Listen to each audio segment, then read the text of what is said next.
The first snowdrop pushed through the frozen earth in the kitchen garden on a March morning when winter still held the castle in its grip, the pale flower appearing like a promise at the base of the stone wall where the sun touched earliest. And old Edmund the gardener saw it as he made his dawn rounds and knew with the certainty of 50 years, experienced that the wheel of the seasons was turning once again, that the castle of Ravenscroft, perched on its rocky outcrop above the river valley, would soon emerge from the months of cold and darkness into the renewal of spring, just as it had done every year since the first stones were laid by Earl William as grandfather, more than a century ago, when this corner of the Welsh marsh was still contested ground, and the castle was built not just as a residence, but as a fortress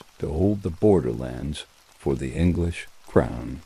Edmund stood in the quiet garden as the sky lightened from black to gray, his breath forming clouds in the cold air, and he thought about the year that lay ahead, the cycle of planting and growth and harvest that would once again transform the castle from a place of survival through winter into a place of plenty, the great household of more than 300 souls from Earl William himself down to the youngest scullery, we all dependent on the land and the seasons and the careful stewardship of those who understood the ancient rhythms of agriculture and the delicate balance between what the earth could give and what the castle required to sustain itself through the turning of another year. Before we continue, if you'd like to join me for more stories like this, feel free to subscribe. I share a new one every day, and if you don't mind, leave a comment and tell me where you're listening from and what time it is for you right now. I love seeing how far these stories travel. The castle of Ravenscroft stood on a limestone crag that rose abruptly from the valley floor, a natural defensive position that Earl William's grandfather had recognized and fortified with walls of honey-colored stone quarried from the hills to the east. The castle was not one of the great royal fortresses like the Tower of London or Windsor, but it was substantial nonetheless, a proper castle with a massive keep at its center, curtained walls 20 feet high, enclosing a bailey of several acres, 4 cornered towers rising above the walls to provide vantage points for watchmen and platforms for defense, a gatehouse with twin towers flanking an entrance defended by portcullis and murder holes, and all the supporting structures necessary for a community that was effectively a small fortified town. Within the walls stood the great hall where the household gathered for meals and ceremonies, the chapel where daily masses were celebrated, the residential quarters for the Earl's family and the senior members of the household workshops for blacksmiths, and carpenters and armorers, stables for the war horses and working animals, kitchens and bakeries and brewhouses, storerooms, and cellars, barracks for the garrison soldiers, and the countless other buildings required to sustain a medieval castle in all its complex operations.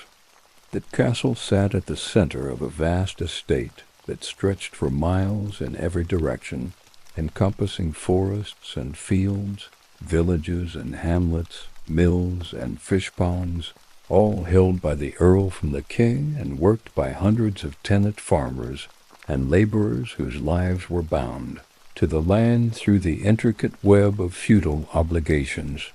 The Earl owed military service to the king, providing armed knights when called upon. The knights owed service to the Earl, maintaining themselves ready for war.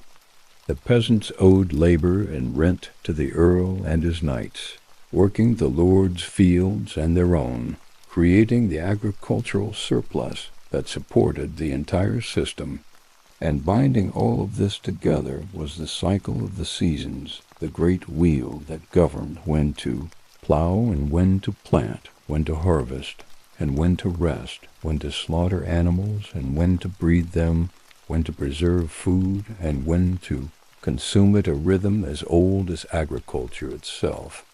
and as essential to medieval life as breathing. Edmund the gardener understood these rhythms in his bones, having lived by them for more than half a century, born in a cottage in the cottage village below the castle, to parents who had worked the Earl's land, learning his craft from the previous head. Gardener rising through skill and dedication to his current position of responsibility and modest authority.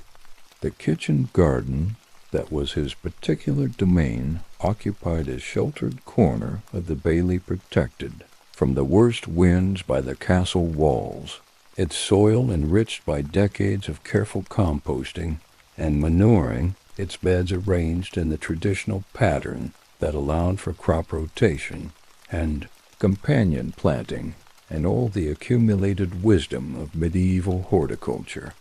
Here Edmund and his 2 young assistants grew the vegetables and herbs that supplemented the castle's East diet: onions and leeks, cabbages and carrots, parsnips and turnips, peas and beans, lettuce and spinach, and a bewildering variety of herbs, both culinary and medicinal, from common parsley and sage to rare specimens carefully propagated from seeds obtained at great expense from traveling merchants. But on this March morning, with winter still evident in the frost that coated every surface and the ice that sealed the water in the stone troughs, the garden was mostly dormant, the beds empty or covered with straw for protection, the bare earth waiting for the warming that would signal the start of the growing season. Edmund's work at this time of year was preparatory checking the condition of the soil, planning which crops would go where, preparing seed beds, repairing the wattle fences that kept animals from destroying the plants, clearing away the debris of winter, and watching for those first signs of spring that would tell him when to begin planting in earnest. The snowdrop at the base of the wall was one such sign, but Edmund needed more evidence before he would commit precious seeds to the ground. He looked to the sky, reading the clouds with practiced eyes, noting their height and color and movement. He felt the wind, assessing its direction and temperature. He walked to the boundary of the garden and looked out over the valley, observing the state of the fields below, checking whether the frost was lifting earlier in the day than it had a week ago, looking for the subtle changes that would tell him winter was truly loosening its grip. Inside the great keep, the castle was coming to life as it did every morning, the rhythms of the household beginning with the ringing of the chapel bell that called the faithful to the first mass of the day. Lady Catherine, the Earl's wife, rose from her bed in the private chamber she shared with her husband, though he was away at present, having departed 3 weeks earlier for London, where he was required to attend Parliament and to consult with the King on matters of border security. Catherine had been Lady of Ravenscroft for 12 years, having married Earl William when she was 17 and he was 30, brought from her father's estate in Gloucestershire to this remote Marcher lordship, where the Welsh hills were visible on the western horizon, and where raids and skirmishes were still common enough that the castle maintained a permanent garrison, and where no one traveled far from its walls without armed escort. She was 29 years old now, mother of 3 living children, and 2 who lay in the chapel's graveyard,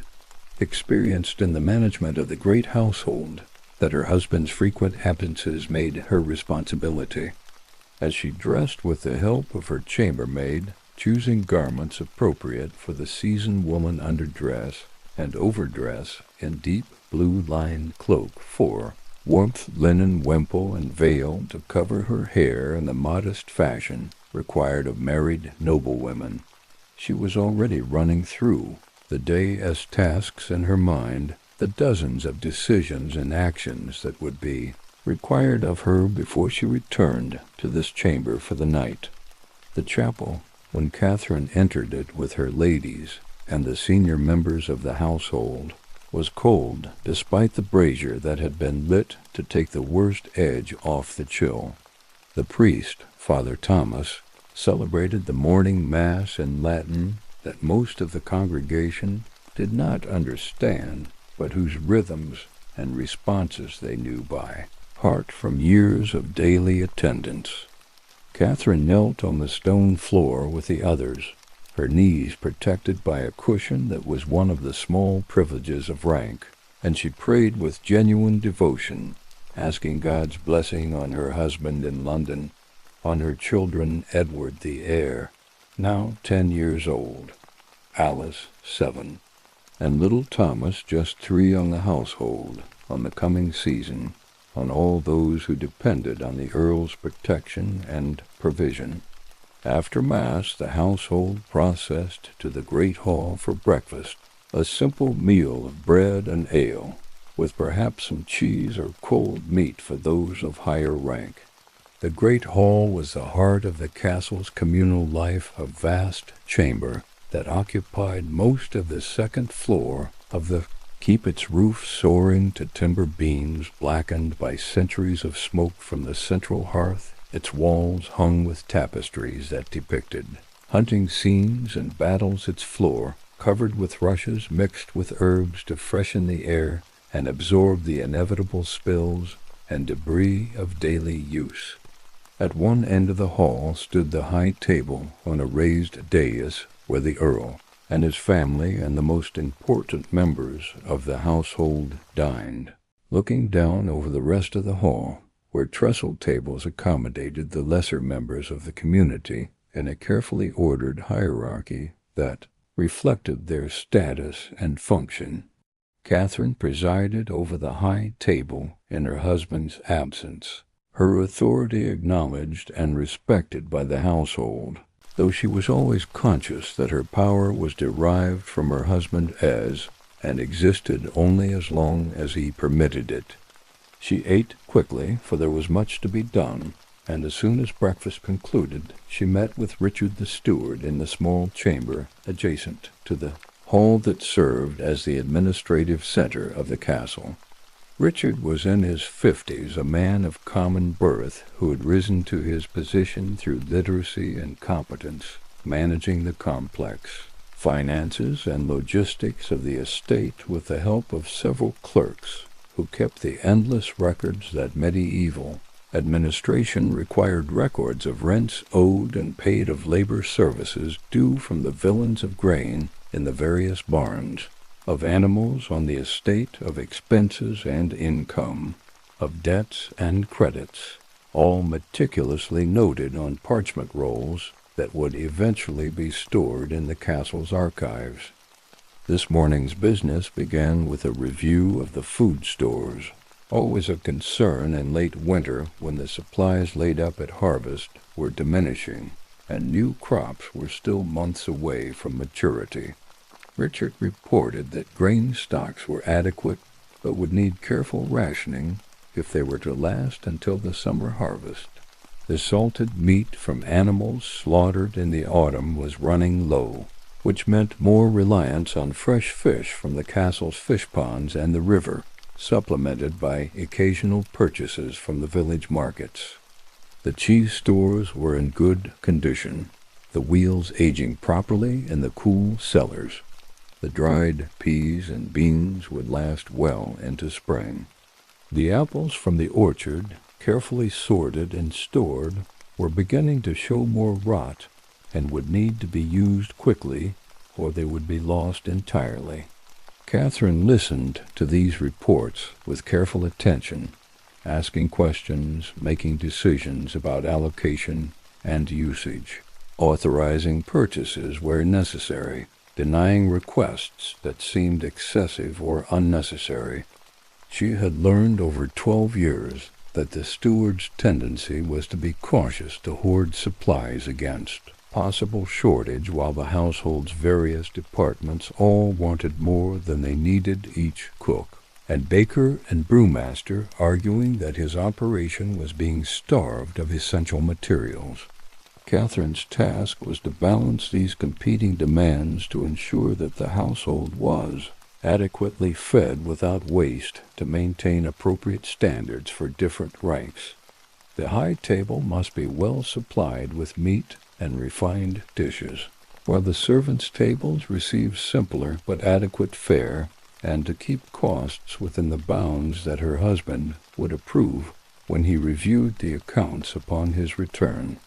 The morning's business also included dealing with a dispute between two of the villains over boundaries in the open fields, a matter that would normally be handled by the manorial court, but that had escalated to require the Lord's direct intervention.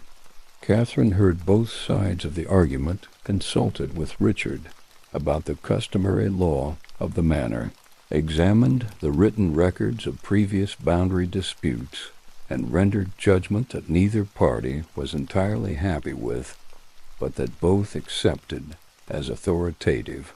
Such disputes were common in the spring, when the fields were being prepared for planting, and when exact boundaries mattered enormously to peasants whose survival depended on every square yard of land they held. There were also routine administrative matters: approval for repairs to the mill, authorization for the purchase of iron stock for the blacksmith, permission for a tenant to marry and establish a new household, licensing for a villager to set up a stall at the weekly market. Each of these required Catherine's seal and signature, the marks of authority that she wielded in her husband's absence, and each represented a small but real exercise of power over the lives of the people who lived under the Earl's lordship. By mid-morning, Catherine had completed her meeting with the steward, and was free to attend to her other responsibilities. She visited the nursery where her youngest child, Thomas, was being cared for by his nurse, spending time playing with the boy and checking on his health and development. She supervised the education of her older children, who were being taught to read and write by Father Thomas, a crucial skill for members of the nobility who would need to manage estates, conduct correspondence, and participate in the literate culture of the ruling class. She inspected the household's textile production, where women of various ranks spent much of their time spinning, weaving, and sewing the clothing and linens that the household required, work that was never-ending and that required constant supervision to ensure quality and prevent waste of expensive materials. And she attended to her own devotions, spending time in the chapel in private prayer, reading from her book of hours, a beautiful illuminated manuscript that had been a wedding gift from her father, and that contained prayers for every hour of the day and every season of the year. Medieval piety was structured and ritualized with specific prayers for specific times, and Catherine found comfort and meaning in these routines and the connection they provided to the larger community of believers, in the sense of order they imposed on the chaos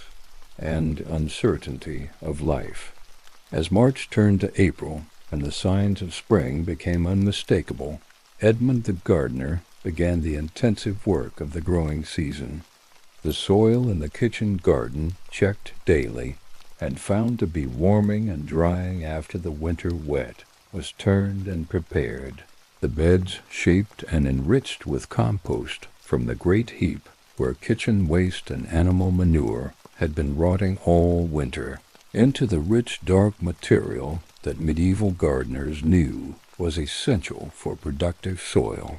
Seeds that had been stored through the winter sun, saved from the previous year's crops, others purchased at considerable expense from merchants who traded in such specialized goods, were sown according to the traditional calendar that Edmund had learned from his predecessor, and that dictated what should be planted when. The first crops went into the ground in early April: peas and beans, which could tolerate cool soil, and which would provide food and also enrich the soil with the nitrogen that legumes mysteriously added, a phenomenon that medieval farmers observed without understanding the biological mechanism behind it. Onions and leeks followed, planted from small bulbs rather than from seed to give them a head start. Cabbages and their relatives were sown in seed beds where they would grow into small plants before being transplanted to their final positions. Herbs were divided and replanted, expanding the patches of thyme and sage and parsley and all the dozens of other plants that the castle's cooks and healers required. The work was hard and the days were long, but Edmund found satisfaction in it, in the feel of earth between his fingers and the sight of the first green shoots emerging from the soil, in the knowledge that he was part of an ancient cycle and that his work would help to feed the great household through the coming year. His assistants, young men learning the craft under his guidance, worked alongside him, and Edmund taught them as he had been taught, passing on not just practical techniques, but also the lore and wisdom that centuries of gardeners had accumulated, which plants grew well together, which needed sun and which preferred shade, which attracted beneficial insects, and which repelled pests, how to read the weather signs and when to trust the calendar and when to trust observation, all the complex knowledge that made the difference between a productive garden and a failed one. Beyond the castle walls, the estate's fields were also coming to life with the spring planting. The villeins and cotters who held land from the earl were plowing their own strips in the great open fields that surrounded the village, using teams of oxen to break the soil that had lain fallow through the winter, or to turn under the stubble of last year's crops. The lord's demesne lands, the fields that belonged directly to the earl, rather than being held by tenants, were being worked by labor, service, the villeins fulfilling their obligation to work a certain number of days on the lord's land in exchange for the right to hold their own land. The work was supervised by the earl's bailiff, a hard man named Walter, who drove the workers relentlessly, and who was widely disliked but who got results, ensuring that the lord's fields were planted on time and properly tended.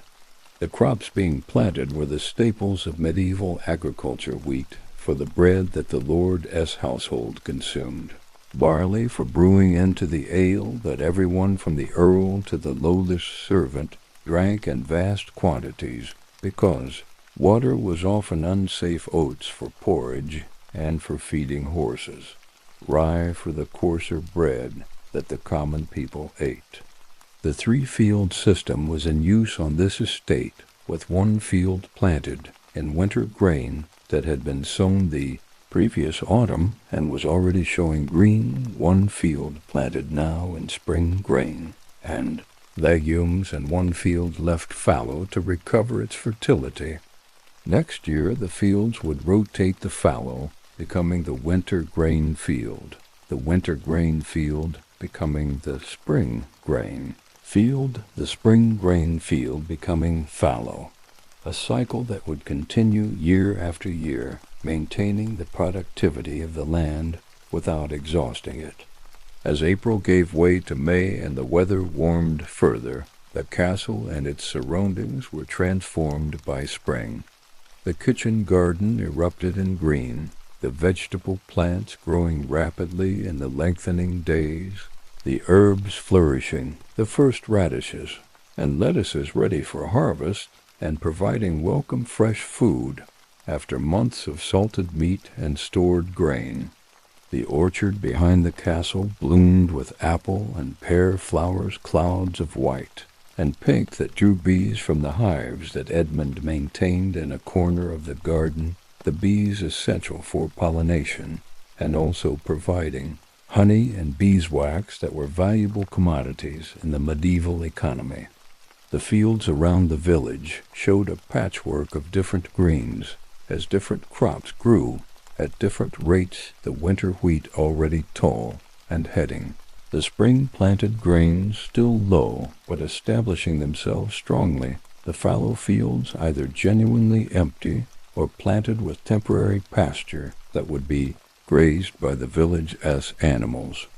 The forests that covered much of the estate, carefully managed for timber and for the rights to gather deadwood and to pasture pigs, showed the fresh green of new leaves, and the clearings within them were carpeted with wildflowers. The castle itself seemed lighter and airier as the days lengthened and warmed. Shutters that had been kept closed through the winter to conserve heat were opened, allowing light and fresh air into chambers that had been dark and stuffy for months.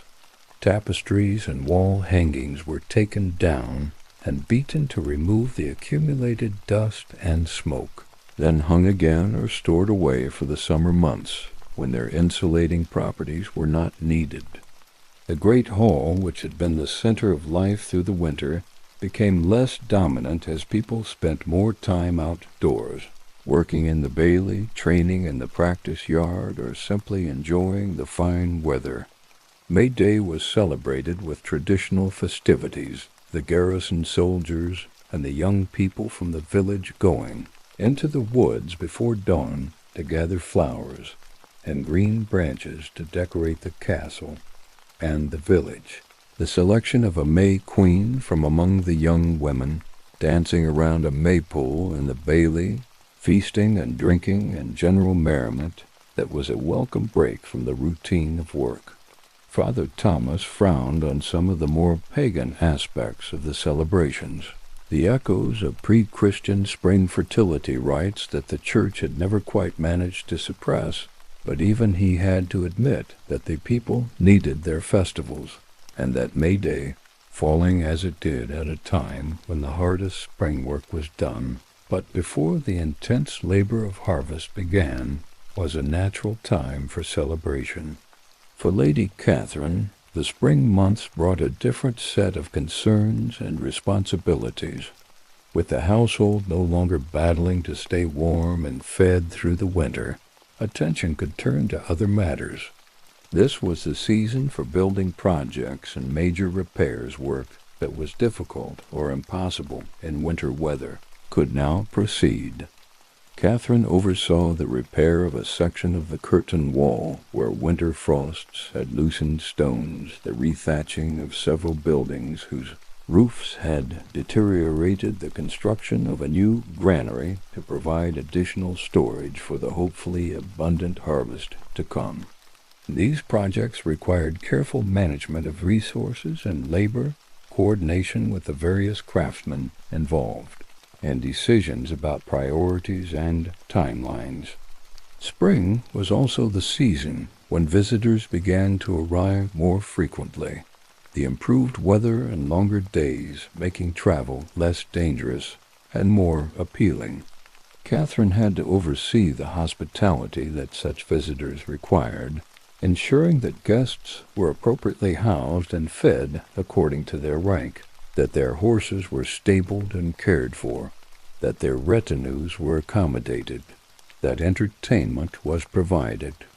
The arrival of visitors was both welcome. They brought news from other parts of the country, letters and messages, gossip and stories, a connection to the wider world beyond the castle's walls, and burdensome as even a small party of travelers could, strain the household's resources and disrupt its routines. In late May, Earl William returned from London, riding through the castle gates with a small retinue of knights and servants. His arrival announced by the watchman on the tower, who spotted the approaching party while they were still a mile away and sounded the horn that brought the household rushing to prepare for his reception. Catherine stood in the bailey with the children to greet her husband, the formal, ceremony of return that was expected of noble families, though once the public duties were completed and they were alone in their private chamber, there was genuine warmth and even affection between them, for their marriage, which had begun as a political alliance, had over the years developed into something more personal and companionate. William brought news from the capital, reports of tensions with France that might lead to war, though such tensions were chronic and did not necessarily mean immediate military action.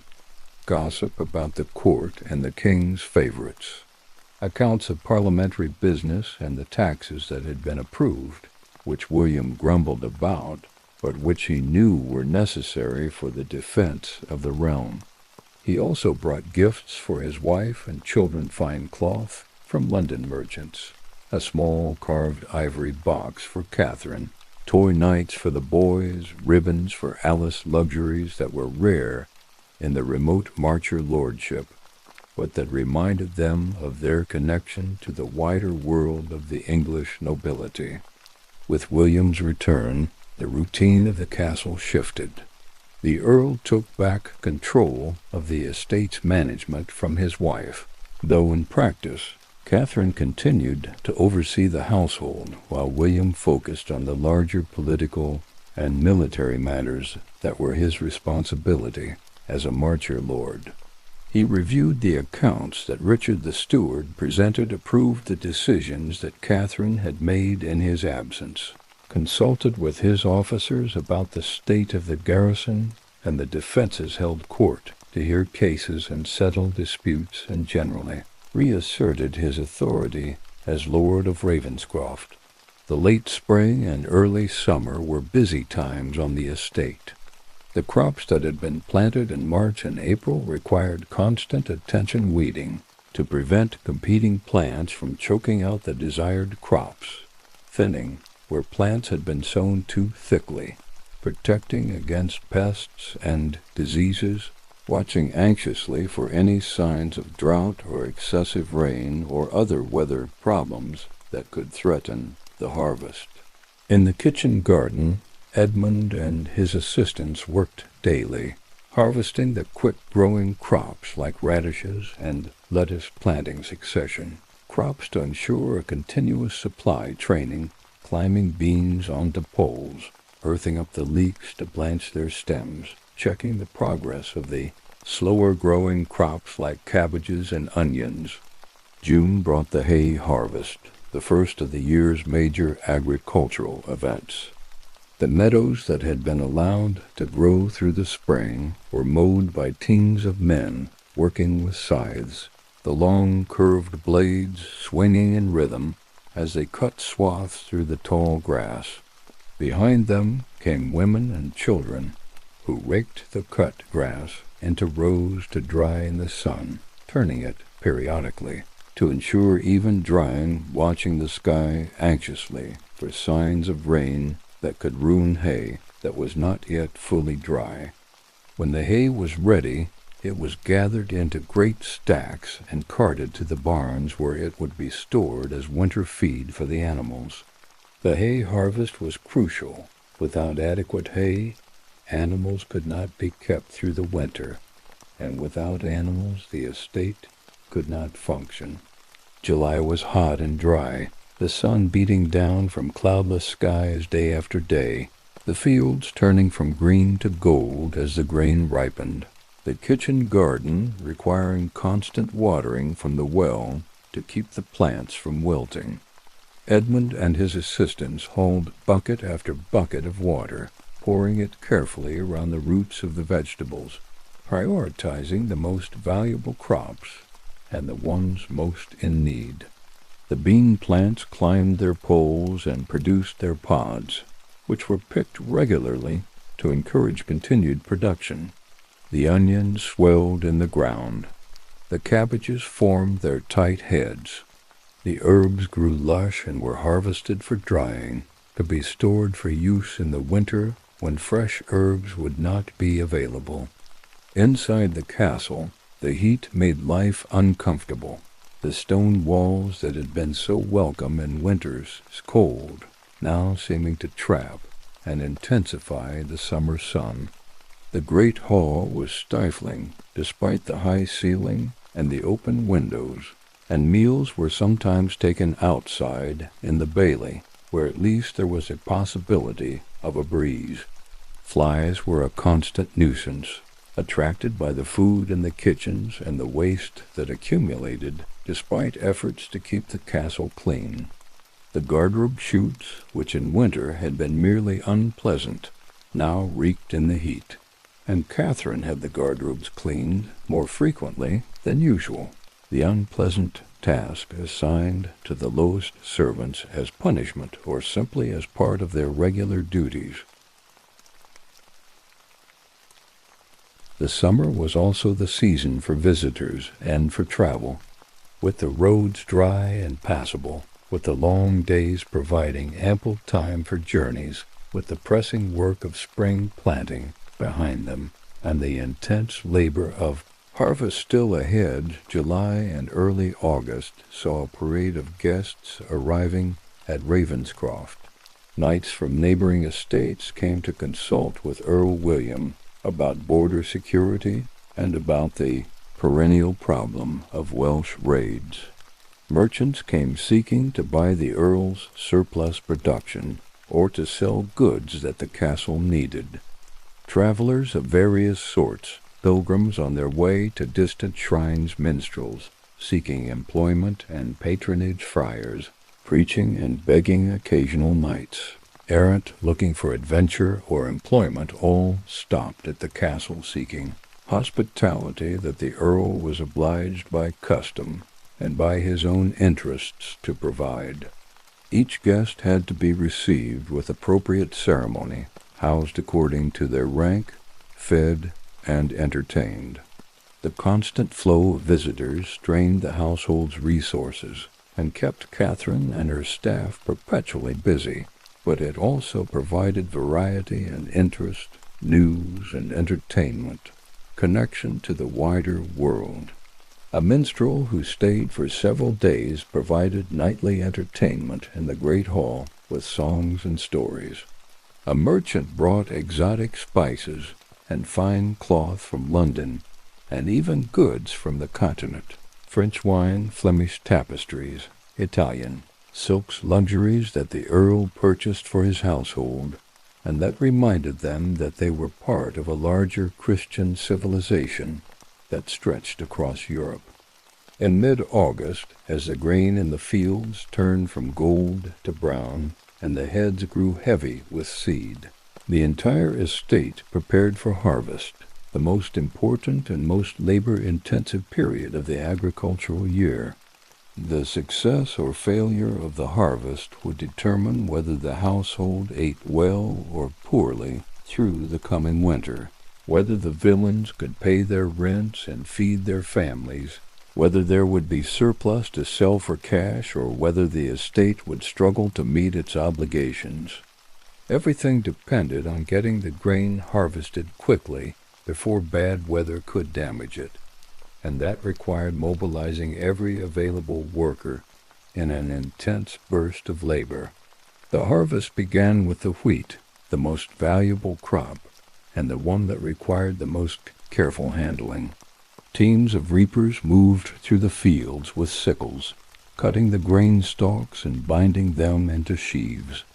Behind them came others who gathered the sheaves into stooks, upright arrangements that allowed air to circulate and the grain to continue drying. The work was backbreaking, the sun was merciless, and the hours were long, but there was also a festive quality to it, a sense of community and shared purpose, breaks for meals and ale provided by the Lord's songs and jokes to lighten the labor, and the knowledge that successful harvest meant food and security for all. After the wheat came the barley and oats, harvested using the same methods, the fields being cleared in systematic progression. As each field was harvested, the sheaves were carted to the great barn near the castle, where they would be stored until threshing. The process of separating the grain from the straw that would occupy the winter months. The stubble left in the fields was precious too, providing grazing for animals, and eventually being plowed under to return organic matter to the soil. The harvest extended into September, the days growing shorter and the nights cooler, the first hints of autumn appearing in the leaves of the trees. As the grain harvest concluded, attention shifted to other crops, the vegetables in the kitchen garden that had reached maturity and needed to be harvested before frost killed them, the fruit in the orchard that ripened through September and into October, the grapes in the small vineyard that the Earl maintained on a south-facing slope, a marginal enterprise this far north, but one that in good years produced enough wine for the Lord S. table. Edmund supervised the harvest of the kitchen garden with the same careful attention he gave to every aspect of his work. The onions were pulled and laid out to dry before being braided into ropes and hung in the storehouse. The cabbages were cut and either used fresh or preserved by salting for winter use. The beans and peas were left on the plants until they dried, then threshed to extract the dried seeds that would be stored and used through the winter. The root vegetables, carrots, parsnips, turnips were harvested and stored in pits or in the root cellar, where the cool temperatures would keep them fresh for months. The herbs were harvested at their peak, tied in bundles and hung to dry in the still room, where they would be stored and used as needed for cooking and medicine. The fruit harvest was particularly important to Edmund, for the orchard was within his domain, and its success or failure reflected on his competence. The apples and pears ripened at different times through September and October, and each variety had to be picked at exactly the right moment too early, and the fruit would not have developed its full flavor and would not store well. Too late, and it would be overripe and prone to rapid spoilage. The picked fruit was carefully sorted, with any damaged or diseased fruit being separated out to be used immediately, while the best specimens were wrapped individually in straw or leaves and stored in the cool, dark cellar, where they would be checked regularly and any spoiling fruit removed before it could contaminate its neighbors. October brought the wine harvest and the cider making, the pressing of grapes and apples to extract their juice, which would then be fermented into the wine and cider that the household consumed through the year. The wine press, a great wooden structure with a heavy screw mechanism, was brought out and set up in the courtyard, and the grapes were crushed in batches, the juice flowing out through channels to be caught in barrels. The pumice, the crushed skins and seeds left after pressing, would be pressed again to extract every last bit of juice, then fed to pigs or composted for the garden. The fresh juice, sweet and cloudy, was transferred to barrels where it would ferment through the autumn and winter, transforming into wine that would be drinkable by the following summer. As autumn advanced and the leaves turned from green to gold and red and brown, the pace of work shifted from the frantic intensity of harvest to the steady rhythm of preparation for winter. This was the season when animals were evaluated and decisions made about which to keep through the winter and which to slaughter. Keeping animals through the winter required precious hay and grain for feed, and the estate could not support all of them. The selection was ruthless but necessary. Old animals, weak animals, animals unlikely to survive the winter or to breed successfully in the spring, were all destined for slaughter, their meat to be salted or smoked for preservation. The slaughter was a major undertaking that occupied several weeks in November and early December. Pigs were the most important source of meat for the medieval diet, and the estate maintained large herds that had spent the autumn foraging for acorns and beech nuts in the forest, fattening themselves on the natural bounty that required no feeding from precious stores.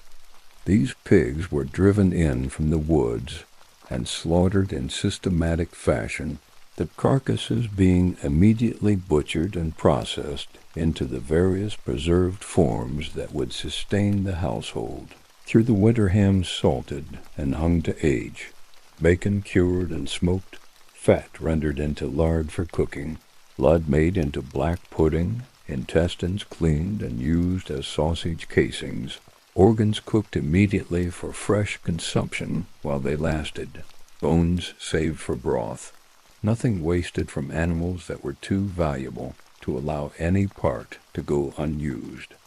Cattle and sheep were also slaughtered in smaller numbers, their meat being preserved by similar methods, though beef and mutton were generally considered less desirable than pork, and were often allocated to the servants' tables, while the high table received the finer cuts of pork and the occasional fresh meat from animals slaughtered as needed through the winter.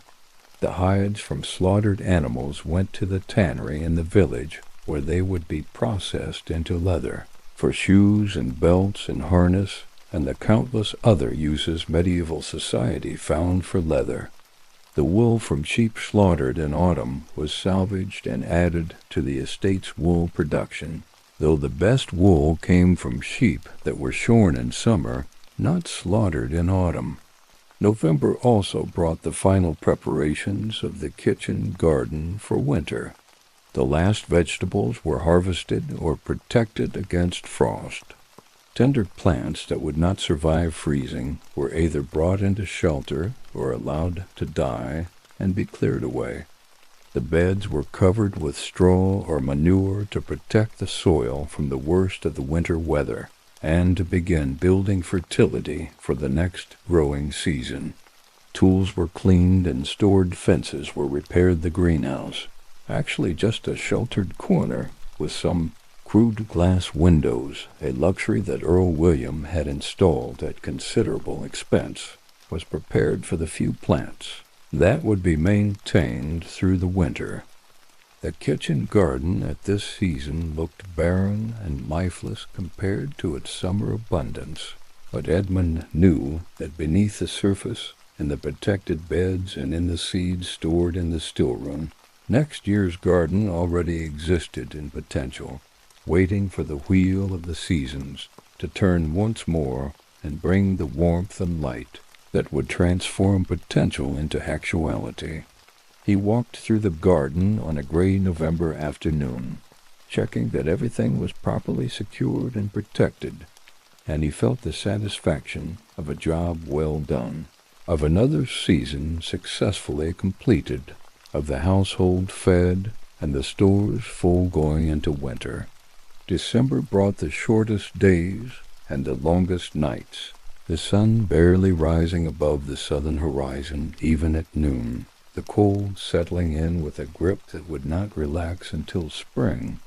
The castle drew in upon itself, the household spending more time indoors, the great hall becoming once again the center of life as people sought the warmth of the fire and the companionship of their fellows.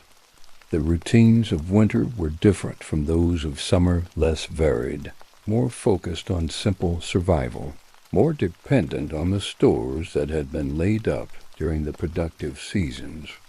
But December also brought Christmas, the great festival of the year, 12 days of celebration and feasting that broke the monotony of winter, and that reminded the household of their Christian identity and their place in the larger story of salvation. Preparations for Christmas began weeks in advance with special foods being prepared, the great hall being decorated with evergreen boughs and holly, special candles being made for the chapel, gifts being prepared for the traditional exchange on New Year's Day. Christmas Eve was marked by a solemn service in the chapel, the household gathering for midnight mass to celebrate the birth of Christ, the chapel lit by what seemed like hundreds of candles, the service longer and more elaborate than the daily masses, with special music and extended prayers. And then, at the stroke of midnight, the fast that had preceded the feast was broken, and the household processed to the great hall for the first Christmas meal. A magnificent spread that showcased at best the estate could provide roasted meats of every kind, pies and pastries preserved, fruits, special breads, ale and wine flowing freely, everything arranged to display the abundance and generosity that befitted a noble household at this most sacred season. The Christmas feast continued for 12 days, though not at quite the intensity of the first night, with special meals and reduced work requirements and various entertainments, mummers performing traditional plays, musicians providing constant music games and contests, dancing in the great hall, a general atmosphere of celebration, and release from the ordinary constraints and hierarchies of daily life. The Lord of Misrule, selected from among the servants, was given temporary authority to organize entertainments and even to mock his betters in ways that would be unthinkable at other times of the year, a safety valve that allowed for the expression of social tensions in controlled and ritualized form. For Edmund and the other outdoor workers, Christmas meant a blessed respite from the cold and wet of winter work, though the livestock still needed to be fed and the essential maintenance still needed to be done. But the workload was lighter and the hours shorter, and there was time to enjoy the festivities and to partake of the special foods and drinks that were provided. Edmund sat in the great hall on Christmas night, a cup of ale in his hand, watching the young people dancing to the music of the viol and the tabor, and he thought about the year that was ending and the year that would soon begin, the cycle that would bring him once more through planting and growth and harvest, through summer heat and winter cold, through the endless repetition of the seasons that had governed his life, and his father's life and his grandfather's life, back beyond memory,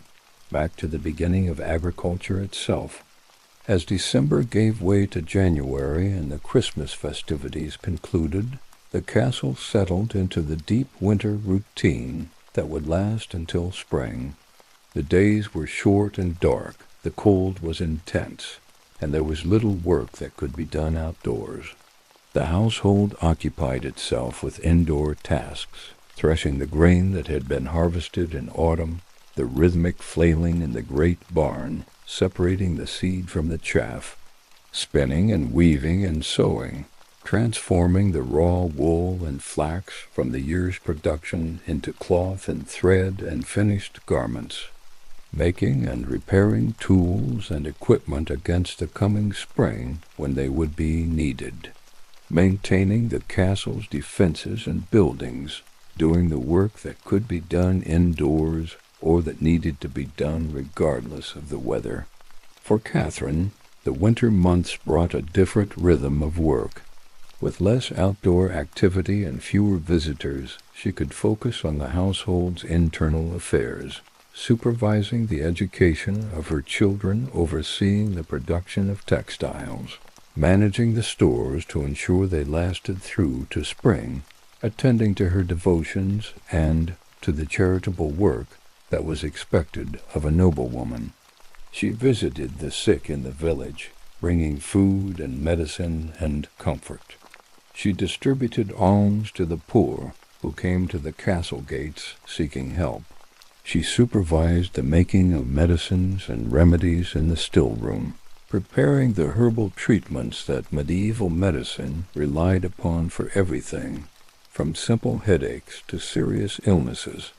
and she maintained the social fabric of the household through the long, dark months, resolving disputes, enforcing discipline, ensuring that the complex community of the castle functioned smoothly despite the enforced proximity and the monotony of winter routine. It was delicate work, requiring judgment and tact and firmness, balancing the needs of different groups, maintaining hierarchy while also building community, ensuring that resentments did not fester into serious conflicts that could damage the household's cohesion. February was the hardest month, with the stores running low and spring still seeming impossibly distant, with illness and accidents and simple depression affecting the household, with tempers short and patience thin. Catherine found herself dealing with more disputes, more complaints, more general discontent than at any other time of year.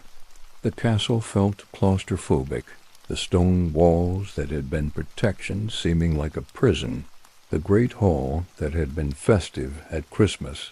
now seeming merely crowded and smoky and loud. But even in February, there were signs for those who knew how to read them that the wheel was turning. That winter's grip was beginning to loosen. That spring was approaching, even if it was not yet visible. The days were growing longer, imperceptibly at first, but measurably if one paid attention. The sun was climbing higher in the sky at noon. The birds that had been silent or absent through the depths of winter were beginning to return and to sing, and in the kitchen garden, if one looked closely enough, the first snowdrops were appearing, pale flowers pushing through the frozen earth, harbingers of the renewal that was coming. Edmund saw these signs with the eyes of experience, and he began to prepare for the new growing season, checking his stores of seeds, planning his rotations, thinking about what changes he might make this year to improve yields or to try new crops.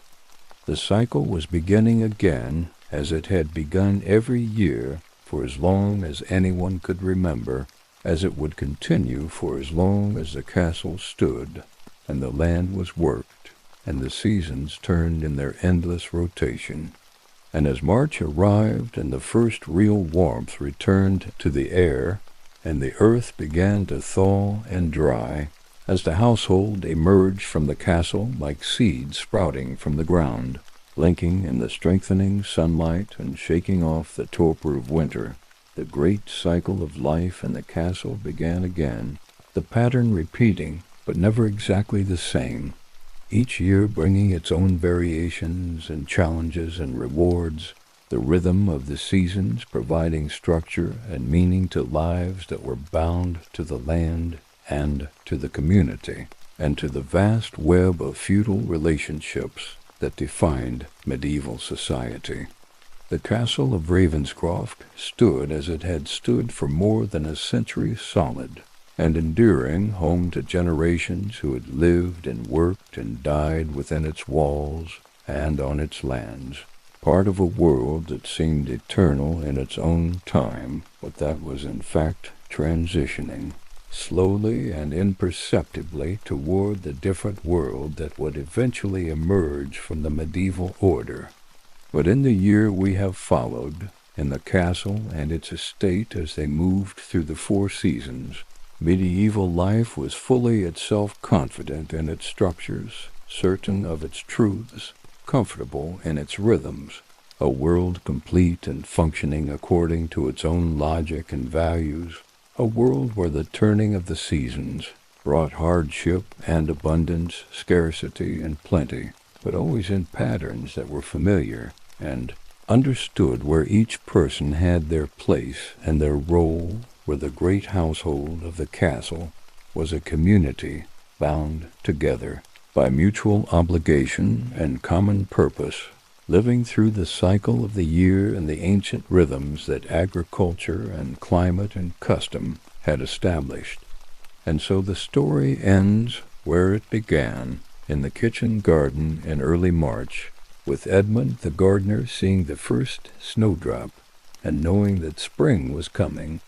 the wheel turning once more, the endless cycle continuing. Life in the castle moving through another year in the great pattern that had shaped human existence since people first learned to plant seeds and domesticate animals and build communities, a pattern that would continue through the centuries to come. changing in its details but constant in its essentials, the rhythm of the seasons, and the cycle of growth and harvest, of sowing and reaping, of life and death and renewal, the great wheel turning, forever turning, through the medieval world and beyond.